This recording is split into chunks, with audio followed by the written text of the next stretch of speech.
مسلمون يا أيها الناس اتقوا ربكم الذي خلقكم من نفس واحدة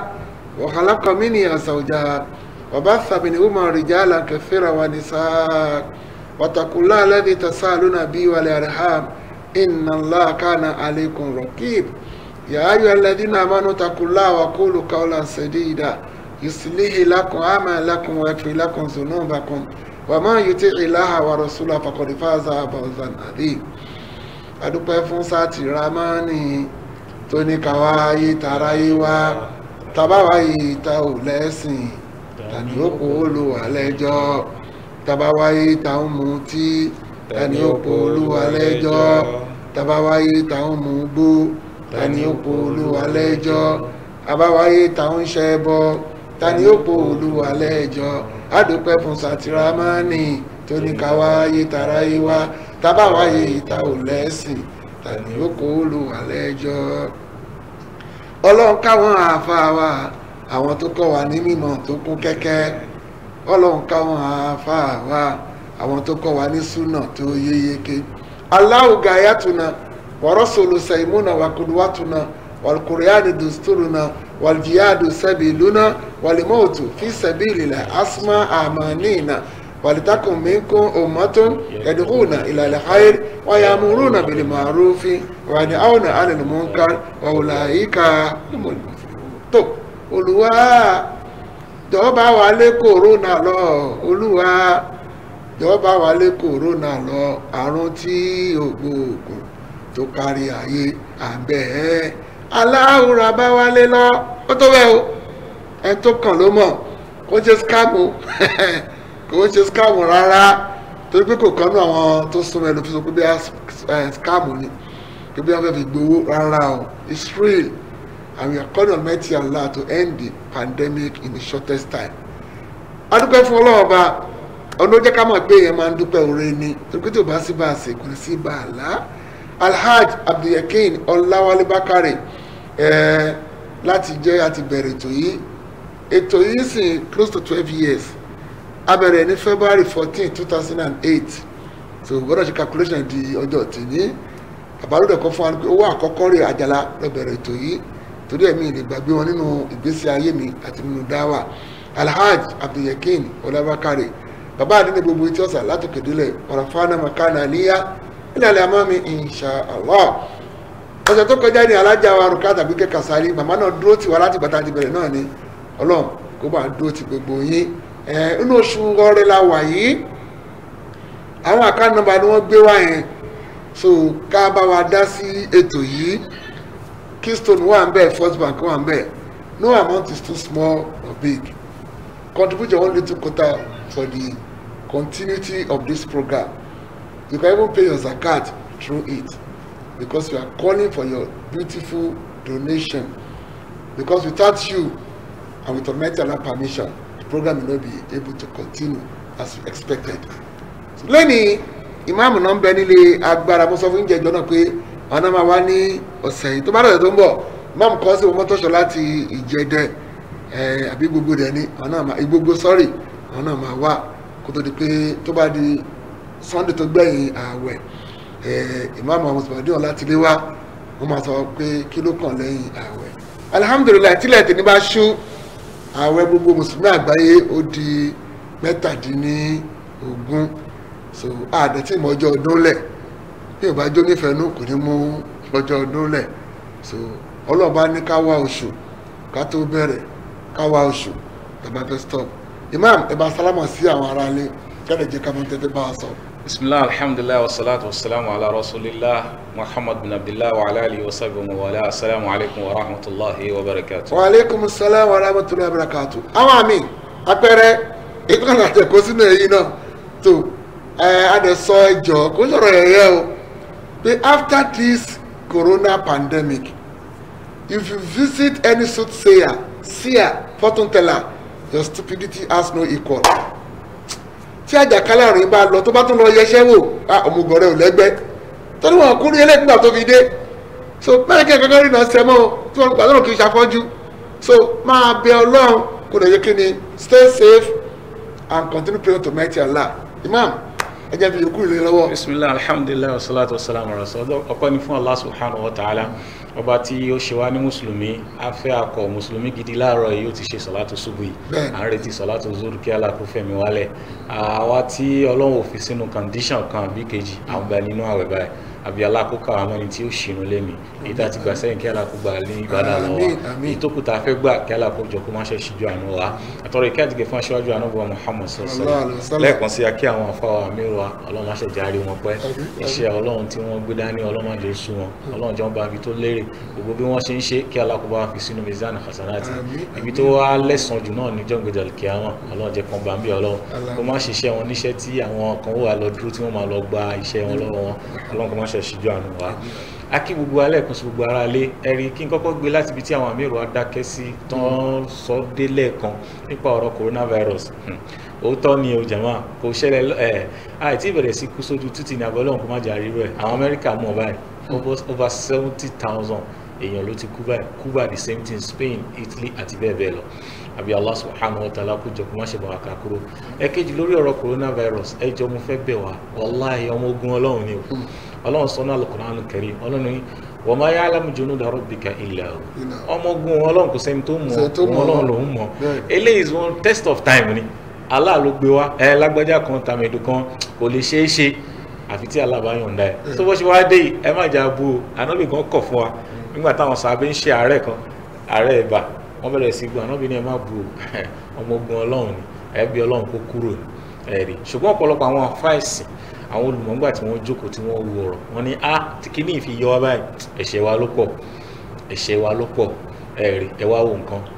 gbogbo mùsùlùmí ò lè lọ mọ́ṣáláṣí mọ́ àwọn tí ìṣe mùsùlùmí wọn lè lọ ilé ìjọsìn gẹ́gẹ́ bí àmì ìṣe sọ lẹ́ẹ̀kan a lè lọ patronize àwọn tí ń bá wa ewu yẹ̀pẹ̀ tí ń bá wa wo kíní tán náà ríran a lè lọ patronize wọn báyìí eléyìí náà jẹ́ àmọ̀ pé àwa mùsùlùmí kì í ṣe kábà là ń bọ̀ Allah subhanahu wa ta'ala là ń dojú inú ilé wa à ń kírun èmi náà kírun ilé pẹ̀lú àwọn ọmọ mi oye oníkálukú ń kí tiẹ̀ ìtumọ̀ ẹ̀ náà ni pé mùsùlùmí sẹ́ ẹ̀sìn Islam agbọ́dọ̀ kọ́ ni sunna agbọ́dọ̀ kọ́ ni so nísìnyí gbogbo àtọ́jọ́ kí ìmáàmù là ń dìpẹ́ǹlì lórí àti kírun báà láti fẹ́ ṣe é sígbà táwọn ìmáàmù wà available ṣáà ní kírun nínú ilé wa so gbogbo alágbọ́dọ̀ kọ́ nípa ẹ̀sìn bẹ́ẹ̀ ṣe ń kọ́ṣẹ́ wẹ́dà tẹ́ ń kọ́ electrician tẹ́ ń kọ́ kinní kan tẹ́ ń di medical doctor tẹ́ ń di gbogbo ẹ̀ ẹ máa kọ́ Islam náà ni kó lè rọrùn mo rò pé yé wa àbí Allah subhanahu wa ta'ala kó jọ kó má ṣe ṣíjú àánú wa a sọ pé ẹ̀ṣẹ̀ ni o ẹ̀ṣẹ̀ ni náà la fẹ́ sọ nípa ẹ̀ lẹ́nu àkọ́ mú pọ́ìntì mẹ́ta sí mẹ́rin nípa ọ̀rọ̀ ẹ̀ṣẹ̀ àkọ́kọ́ ká lọ mọ̀ pé ẹ̀ṣẹ̀ látọ̀dọ̀ ṣètán ni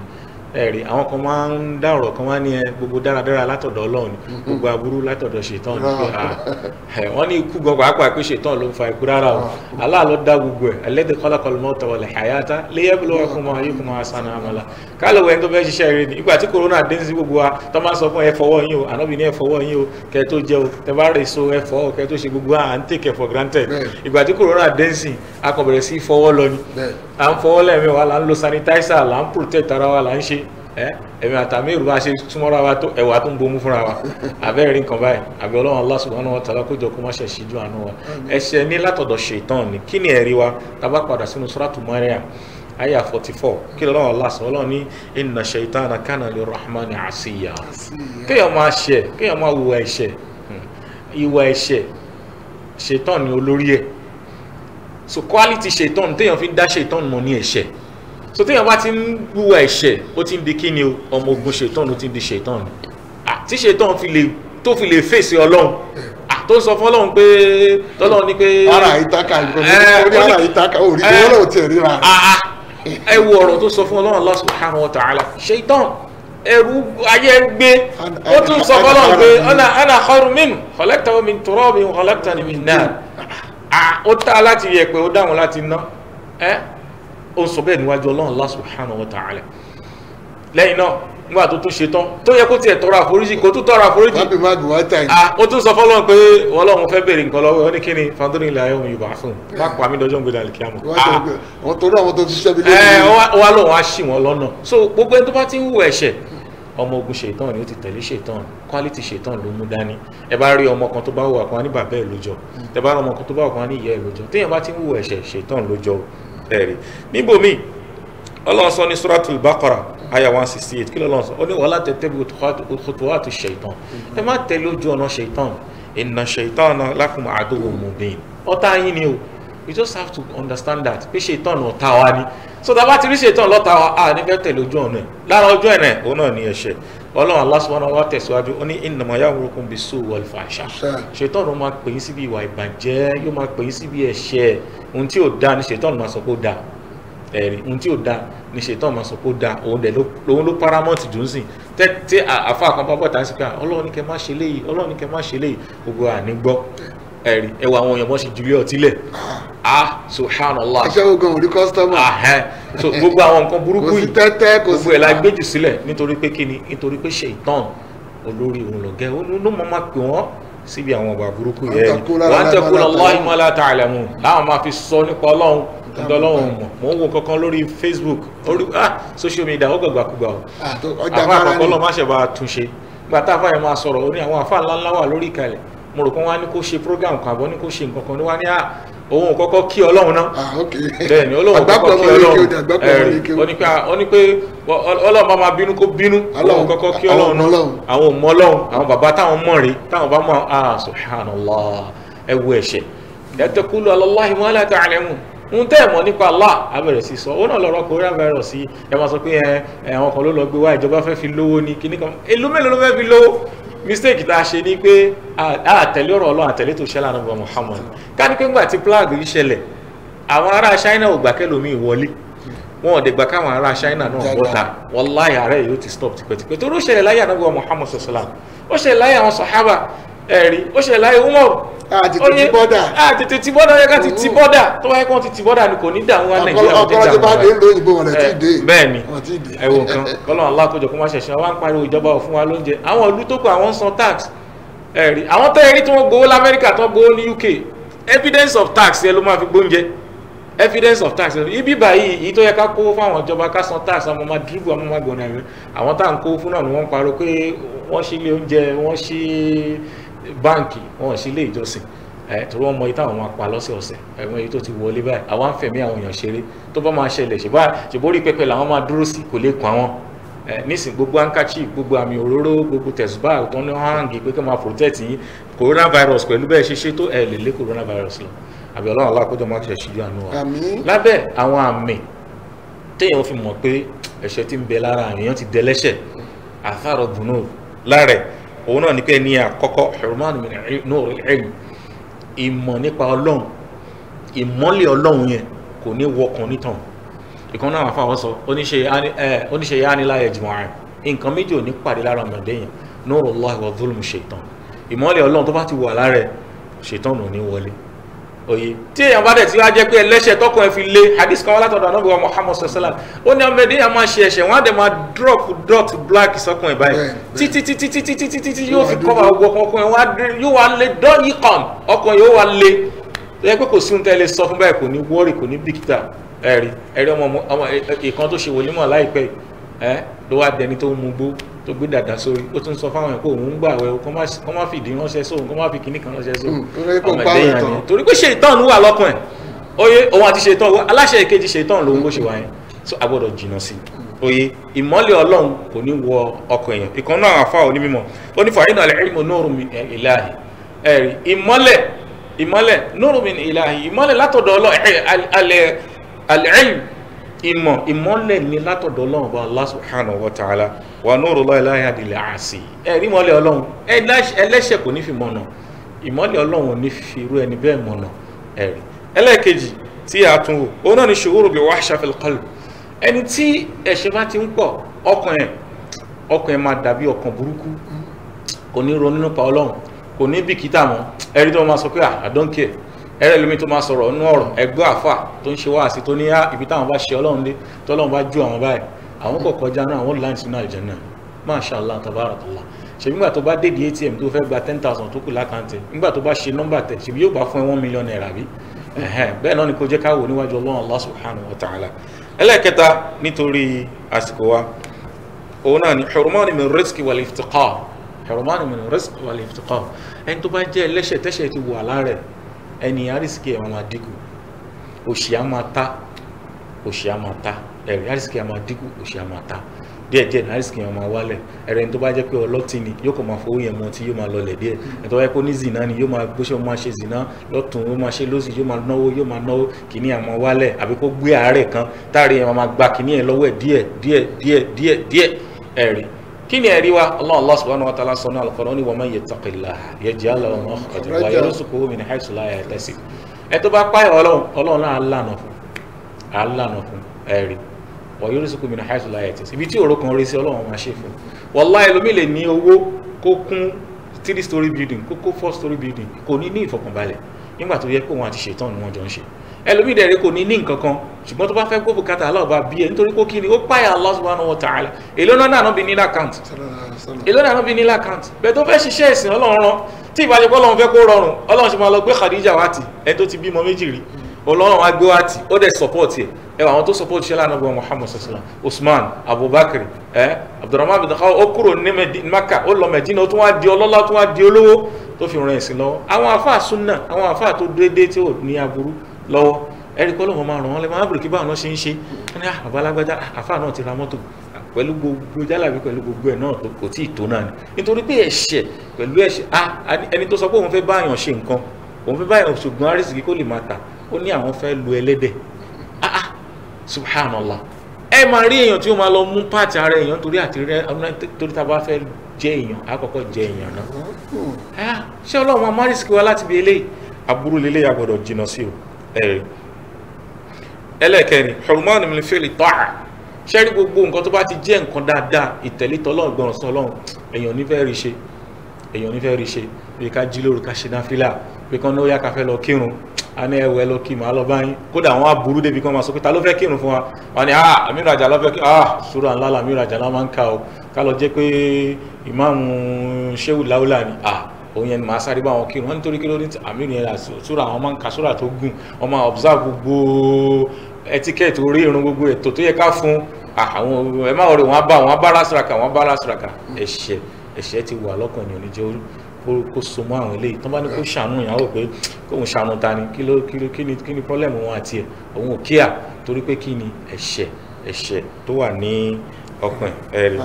Ànábì wa Muhammad sallallahu ó sọ nínú hadith kan ó ní ẹnìkan lọ bá àkàn náà wà fáwọn wọn ní olóhùn ní problem òun lè jí lóru òun lè ṣiṣẹ́ àwọn iṣẹ́ olóore ẹ̀rí tó ń bá rẹ̀ tó yẹ kóun ṣàánú òun lè ṣàánú ẹ̀ tó bá ń pè òun báyìí wọ́n kọ̀yìn sí mọ́ṣáláṣí ni ẹ má wà surprise o pátá náà wà nílùú lọ́hùn tá wà ní Maka lọ́hùn tó wọ́n Mẹ́dínà lọ́hùn ẹ máa rọ́ wọn Maka báyìí tí ó kọ̀yìn sí mọ́ṣáláṣí wọ́n pè òun báyìí tó yẹ kó máa lọ sí haram yóò dẹ̀ kọ̀yìn síbẹ̀ yóò máa lọ wọn ni má tusalli fil haram ṣé o kírun haram ẹni ẹ salli fi bayti al-masjid wa bi janibi bayti mọ́ṣáláṣí wà lẹ́gbẹ̀ẹ́ lé òun tó dẹ̀ mọ́ lára tó fẹ́ gbà ó ṣe fọ́ọ̀tì ẹ o ṣètàn tó ti wà pẹ̀lú ẹ̀ sẹ́ni wà lọ bá àpọ̀ náà ọdún mímọ́ wa nígbà tẹ́ni ẹ fẹ́ sọ fún ó ní dhunubuka qayyadatka ẹ̀ṣẹ̀ rẹ ló ń dí ẹ lọ́wọ́ tí ò jẹ́ kó rí nǹkan ẹ̀ ṣe ẹ̀ṣẹ̀ rẹ ló ń dí ẹ lọ́wọ́ nínú ọ̀rọ̀ Ànábì wa Muhammad sallallahu ó ní la tafutu ahadan salatul jama'a illa bidam ẹni tẹ́ bá rí pé salatul jama'a ń bọ́mọ lọ́wọ́ ẹ̀ṣẹ̀ ti pọ̀ ni gbọ́dọ̀ ṣọ́ra níbẹ̀ ẹ̀rí ẹlẹ́ẹ̀karùn adhil fi nafs wal hawan ala Allah wa ala nas ẹ̀rí òun náà ni ẹni tó yẹ pé kò wá bìkítà wọn láàrin ọmọ ìdíyàn yóò máa sọ káàkiri lẹ́nu báyìí ẹ̀rí mi lánàá àná yẹn bad ọtí tó mú fẹ́ tó 25 ẹ̀rí ọmọ ni lágbájá sísá kíní ló ń lọ ẹ̀ orí kíní tó ń lọ ọmọ yẹn ọmọ òṣì lọ́mọ yẹn má dáa lóhùn jàre bóun ṣe lò tán báyìí ó kúrò ọ̀dọ̀ òun tún gbé fọ́ rẹ́wọ̀n kan tún lò bọ́ọ̀rẹ́ òun tún ṣe lò tán àwọn tún gbé fẹ́ lómi aburú ẹ̀rí kò ní jẹ́ nǹkan kan mọ́ lójú wọn á bọ́ táwọn máa sọ ẹ̀rí Al-Qur'an ẹ̀ sọ́kọ̀ lam yusiru ala ma fa'alu oye aburú tá a ṣe agbọ́dọ̀ fi pamọ́ ni nítorí pé hadith wá lórí ẹ̀ wọ́n ní innal abda la yakhlu bi ma'siyati Allahi ta'ala fa yalqa Allahu bi ghadabin fi qalbi mu'minin wa la yahsu yashu ẹ̀rí lára ẹ̀ náà ni pé àwọn èèyàn wa ní pọ́n ènìyàn lé mọ́ wọn kò ní respect láwùjọ lóòótọ́ àfáà ni onímọ̀ ní wàásù wọn ní pọ́n lé mọ́ because ẹ̀ṣẹ̀ ti pọ̀ ẹ̀rí ní ìparí nítorí àsìkò wa ẹ̀rí ìtìjú òun náà ní ìparí ẹ̀ alhaya o they have alhaya kò dé sí ìtìjú mọ́ ẹ̀rí tí ó dúró lẹ́gbẹ̀ẹ́ títí báyìí tí ó máa tọ̀ kò sí ìtìjú mọ́ mbẹ́ kò síwà tí ó léwu wọn àbálágbádá ní kí ni kò jẹ́ nǹkan kan ayé ń ṣerú ẹ̀ ẹ máa tún wọn pa ọmọ afẹ́ wá bàjẹ́ wọn náà nọ́bì kan ṣerú ẹ̀ òun fi jànábì kan aburú lànàbì wa Muhammad sallallahu alaihi wasallam ó ní sami'tu Rasulullah sallallahu alaihi wasallam yaqul pé ànábì wa Muhammad sallallahu alaihi wasallam sọ pé kullu ummati mu'afa illa al-mujahirin pé gbogbo àwọn ìjọ òun lọ́lọ́run máa ṣàmójúkúrò fún yàtọ̀ àwọn tó ń fi tí wọ́n hàn fa inna min al-mujahirin an ya'mala rajul bil-layl lára àwọn tẹ́ fi dá àwọn mujahirin náà fún mọ́ ọ̀nà lẹ́ni tó jẹ́ pé ó ṣiṣẹ́ kan lóru ẹ̀rì aburú súnmọ́ yóò bí wà kọ́ sátọ̀rọ̀ Allah alayhi ó wá ṣiṣẹ́ yẹn lóru aburú ló ṣe lóru ọlọ́run ti wá bó aṣọ àṣírí bò ọlọ́run ti forú ẹ bò láṣírí ẹ̀rì fàyọ́sùn alẹ́ fàyọ́kọ́lù yá fúlàn yóò wá dára yóò máa sọ pé àmẹ́tò báyà mo ṣe báyìí lóru kẹ́dà wà kẹ́dà wà bá àtẹ̀yẹ sóru rọ́bù fàyọ́sùn yẹ́sù sítọ̀rọ̀ Allah alayhi yóò máa sọ fáwọn ẹ̀kẹ́ òru àná báàdì ọkùnrin ayọ́ dìde báyìí tí mo dé wọn lọ káwọn yẹn mọ́lé gbogbo ará àdúgbò ti sùn ya lọ jí àwọn ilé yarí sí ló bá mi kó gbogbo kíní ẹ̀kọ́ òun ni mo gbé mu òru àná èèyàn rẹ̀ rí pé ó wà lọ́wọ́ mi máa ń tó ń kọ́lé ní sáìtì wa ibẹ̀ ni mo sáré lọ mo palẹ̀ mọ́ irin ẹ̀ mo lọ ta lóru gbogbo aburú tó ṣe lóru yóò wọn máa sọ láàrọ̀ anábìwọ̀ Muhammad sallallahu ní pẹ̀lú ẹni kì í ṣe ẹni rẹ̀ kí a gbọ́dọ̀ sá fún ẹ̀rí ṣùgbọ́n ní ìparí àti mọ̀ pé lẹ́ṣẹ̀ ni wa àti mọ̀ pé àti ṣe torí pé ẹnìkan gbọ́dọ̀ sọ pé òun iṣẹ́ lẹ́ṣẹ̀ wala tuzaku anfusakum ó a'lamu biman ittaqa Allah nìkan ló mẹ́ni tó páyà Ọlọ́run ó yé gbogbo àná lẹ lẹ́ṣẹ̀ àmọ́ ọ̀nà wọn la fẹ́ fi bọ́ níbẹ̀ òun náà ni al-istighfar ká máa tọrọ àforíjì Ànábì Nuh alayhi salatu wassalam kí ló sọ fún àwọn ọmọ ẹ̀ àwọn ọjọ́ ẹ̀ ọ̀rẹ́ fafiru ila Allah níbomi ó ní ọkọ̀ tó staghfiru rabbakum innahu kana ẹ tọrọ àforíjì lọ́wọ́ bàbá yín ọba aláforíjì ni tẹ́bá ti wá tọrọ àforíjì yursilis samaa alaykum midrara yóò máa tọrọ àrísìkí kalẹ̀ láti sámà wa yumdidukum bi amwalin ẹ wà máa ní ọrọ̀ ẹ máa lárísìkí wa banin ẹ máa bímọ ẹni tó bá ń wọ ọmọ kó máa tọrọ istighfar àwa náà gbogbo àgbáyé sìn ibi tó yẹ ká ṣẹ́rí padà sí nìyẹn ẹ̀rí kò yẹ ká lọ́dọ̀ pásítọ̀ kò yẹ ká lọ́dọ̀ imam kò yẹ ká lọ́dọ̀ adáhunṣe àwọn adáhunṣe kan ládùúgbò imam ẹ̀jẹ̀ ń pa yín lẹ́rìn nọba náà fẹ́ lọ ṣe ìṣẹ̀ṣe pé kí corona lè kúrò ńlẹ̀ nígbà táwọn náà fẹ́ lọ wọ́n lo nose mask wọ́n tún wọ́n globe ní kò ní ìdì náà ṣe bẹ́ẹ̀ lágbára lórí gbogbo ẹ̀ so ká lọ ṣe istighfar ọkọ̀ tó sẹ́kù rọ́bà kùmí náà ká tọrọ àforíjì ká ṣẹ́rí padà sọ́dọ̀ Ọlọ́run oyè kọ́lọ́n Allah subhanahu wa ta'ala. Ọlọ́run foríjì wa o àtúbà Ọlọ́run foríjì wa o àtúbà ẹ̀ṣẹ̀ tá mọ̀ kó kéré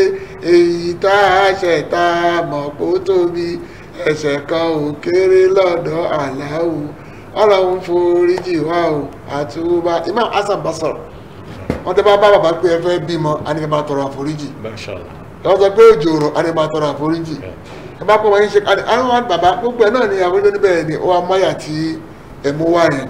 pé ọlọ́ba ni ẹ máa tọrọ àforíjì òjò àárọ̀ nǹkan áwù torí ìdí ẹ̀ kò sẹ́ni tí ó ṣẹ̀ àìtẹ́tẹ́ ń ṣẹ̀ ló pọ̀ tẹ́yìn náà mọ̀ níjókòó ẹlòmíì bá imam ẹ̀ṣẹ̀ mẹ́rin ló ń dá àléwà lẹ́gbẹ̀ẹ́ ó gbé ọtí kalẹ̀ ó ń fi tẹ́tẹ́ ó tún wá mu igbó ẹwàlẹ̀ ń wo èṣù kan ló jókòó yìí ọlọ́run kó ṣe wá gbẹ o tó afẹ́kùn aṣákíyèsí kò sí ìtìkáàfù ní ọdún yìí o àgbọ́dọ̀ máa ṣe ń lé àwọn wọn kì í ṣe wọ́n ṣe ìtìkáàfù ń lé o má lọ máa kọ́ra máa ọmọ àti ìyàwó ẹ̀ o má lọ tilẹ̀ kò mọ́ rí o dọ̀rúrú ni ò jẹ́ ká kíjọ mọ́ ìtìkáàfù mọ́sìkì láti máa ṣe pàtàkì mọ́tò ẹ̀ bó ṣe kí ni o wọ́n máa ń kíjú máa ń bẹ̀ so ẹ̀jẹ̀ ká gbọ́ yé béèrè tẹ́ ń béèrè dọ̀rúrí ló fà á pé wọ́n ń kírun yàrá wọ́n jìnnà síra wọn dọ̀rúrí ni fatwa ti wá lórí ẹ̀ fatwa ti wálé lórí tó bá ti wá lọ náà wọ́n ní kí bẹ́ẹ̀ mọ́ o so torí pé wọ́n bẹ́ẹ̀ ń lò ju wípé ọ̀rọ̀ tí àmìràn lè á sì sọ nígbà tí kinní yẹn ṣẹlẹ̀ nígbà yẹn àfàwọn àbúbẹ́dà àlùjára so táwọn èèyàn ń kú tó ń kú ṣe pé òun ló fẹ́ lọ fíṣítì wọn ní Ṣáàmù nígbà yẹn so nígbà táwọn èèyàn wá ń kú àmìràn sọ pé kinní àjàkálẹ̀ àrùn iná ni àmọ́ epo tó fi ń jò náà ni àwa tí ó ń rí ẹ ká jìnnà síra wa wọ́n dẹ̀ jìnnà síra wọn kírun wọn ṣe anything ó dẹ̀ padà yìí kí ni ó padà tán ẹ̀yìn táwa ní kí ìdí o wọ́n ṣe ń bàbọ̀ yìí o so kí ìdí náà fìlà ni irú ọ̀rọ̀ yóò gbọ́lá kí wọ́n sọ̀rọ̀ ìdí so ìwé àpàtọ̀ rẹ̀ pé àwọn kí bọ́jẹ̀tì wa ó slack ìgbẹ́ mẹ́ka tọ́ra wa nǹkan rọ̀ kò sí wàásù alẹ́ kò sí tàjúdù kò sọ́sà látù ọlọ́run dá padà kò sílé látò kọ́dírì kódà ṣe nàárọ̀ ní kádírì àtúgbẹ̀ fọlọ́ kódà afáàtọ́ máa ń bẹ́ẹ̀ bú kò ráyè bẹ́ẹ̀ bú lọ́dún nígbà tí ò rí àṣìṣe so kò ráyè bú Buhari kò ráyè bú Albani so kódà náà tíráyò àwọn kan afẹ́ kó tètè kó jọ kó máa lọ tó bá wá lọ ìwà aṣẹ́wó jáwọ́, onígbó jáwọ́, ọlọ́tí jáwọ́, onígbó tó tẹ́gbó iná lẹ́kó bá wa gbẹ́lẹ́ kó bá wa àwa parẹ́ wọn ni kò sí ìtìjú mọ́ wà láì kò sí ìtìjú o sẹ́nà oúnjẹ alámọ̀mọ́ ní mọ̀láka ìbínú tí àrẹ́bí bá kú kí ló máa kọ́kọ́ kókò ló ní ìtìjú ni ọlọ́jọ́ abẹ́ ètò àṣẹlẹ̀ ní kọ́lọ́kọ́ gbà ní ìbàdàn ẹ má wà pé a ní afẹ́ràn lọ́wọ́ fún àwọn ètò wa yìí account number Keystone ní 1-0-4-19658 Markaz Dawah Venture àbí lórí personal account náà ìkọ̀kan náà ni à ń ṣe sí Alhaji Abdulyakin Ọlọ́bákàrè adúpẹ́ fún yín o gbogbo gbàtẹ́ dúró tiwa ọlọ́ba náà ní fi ẹ̀yìn náà lẹ̀ èní yín dá àná yín dá ọlọ́jọ́ kọ́lá ẹ̀ náà tó wá dájú ọ̀là sáfà yìí tí ká rọ́bùkà fata nínú ọlọ́mọdébà ṣe bẹ́ẹ̀ fún yín Alhaji Arukata gbẹgẹ́ kàṣà adúpẹ́ fẹ́yìn náà ọ̀sẹ̀ tó ń bọ̀ òun náà ni Sarafa Salman Abdulaziz Adigun àti fámìlì Anibaba ọmọjà gba gbogbo ẹ̀ ní ìbàdàn fún wa tó bá wá tẹ̀lé ní máa lo petroleum mo tá bá ṣe náà ọ̀nà gbogbo ẹ̀ ní ìbàdàn ẹ bá gbàgbé pé ààwẹ̀ máa pé lágbára Ọlọ́run níjọ́ Wednesday á di 20 so kò ní gbígbẹ́ la máa bẹ̀rẹ̀ àlámọ̀ ìnáka fún un a lè máa ka láti sìn náà àmọ́ àwọn fẹ́ kájẹ́ kó pọ̀ nígbà yẹn ni pé Allahumma ìnáka fún tó ìbò àfọwà fàfọwà ni ẹ jẹ́ kí gbogbo aká mọ̀ ìtàtọ̀ náà pé Ọlọ́run ọba tó nífẹ̀ẹ́ sí àmójúkúrò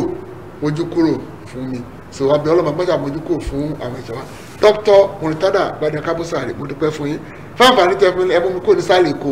ẹ̀sọ́ mi di àfa àti gbogbo ayé tí wọ́n ń wò Alhaji wa Abdul Àkàndá ní máa ṣàwọ̀ mo dúpẹ́ fẹ́yìn náà fáǹfààní tẹ fún mi abájẹ́ mo dé Jerusalem àni mo débẹ̀ ẹ̀ lọ jẹ́ kí n ráyè débẹ̀ mo wá ṣe ẹlẹ́ẹ̀kẹta èmi náà kírun bẹ̀ àti gbogbo àwọn tí wọ́n dúró fún wa tí wọ́n jẹ́ kí